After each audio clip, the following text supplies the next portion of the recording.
استاد السلام علیکم و رحمت الله و برکاته. علیکم السلام و رحمت الله و برکاته. استاد یک مشکلی oilaviy بود خواستم پرسم. استاد اگر همین مرد با گناه زن oilash رو برباد نو طلاق تیشه، اگر مرد با گناه زن گناهگار باشد و مرد نه و فرزندان رو به زن دهند، وقتی که سود می شود فرزندها رو به مادر می دهند، به پدر نه. در حالتی که مادری فرزندها با آنها تا کلان شدنشان پدر شما بد بود، پدر شما این خیل بود، اون خیل بود گفته فرزندا کلان کنن و فرزندا کلان شوند، یگان مشکلی رسشونه یا که یگان قیندی رسه، یگان دعای بد کنن پدر، همین دعا قبول می شود ای فرزندا؟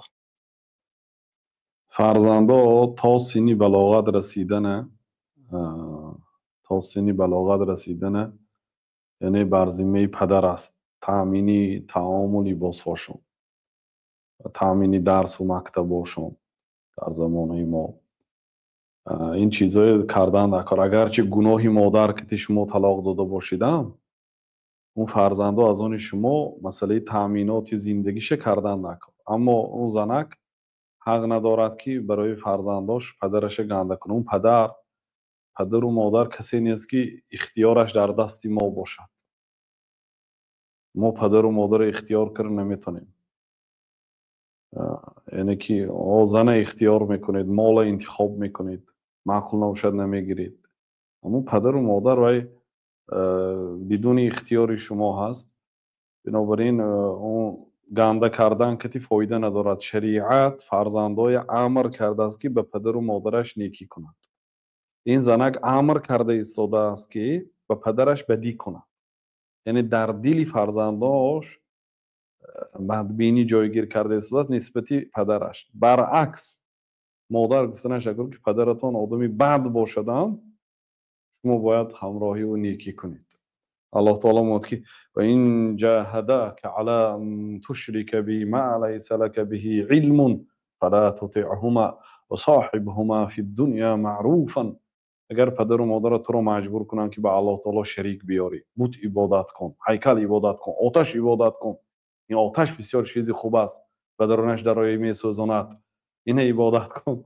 گفته اگر به آتش پرستی دعوت کند یا به بت پرستی دعوت کنه، الله تعالی میگه که فلا تطعهما، اطاعت نکنید. پدر و مادر در این حاله اطاعت نکنید و صاحبهما فی الدنیا معروفا، لیکن در دنیا نیکی کنید.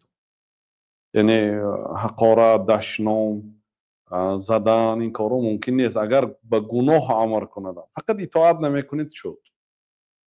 لیکن در حق پدری که یا مادری که آدم به گناه دعوت میکند، الله تعالی میگه که در دنیا با آنها نیکی کنید. بنابراین این تعلیمات زن خطا هست.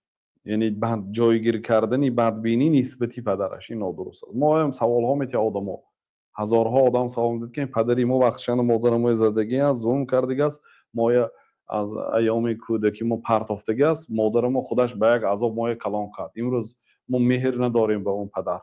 آیا سلام علیک کنیم، قطیش رفت آمد کنیم؟ ولی رفت آمد کنید.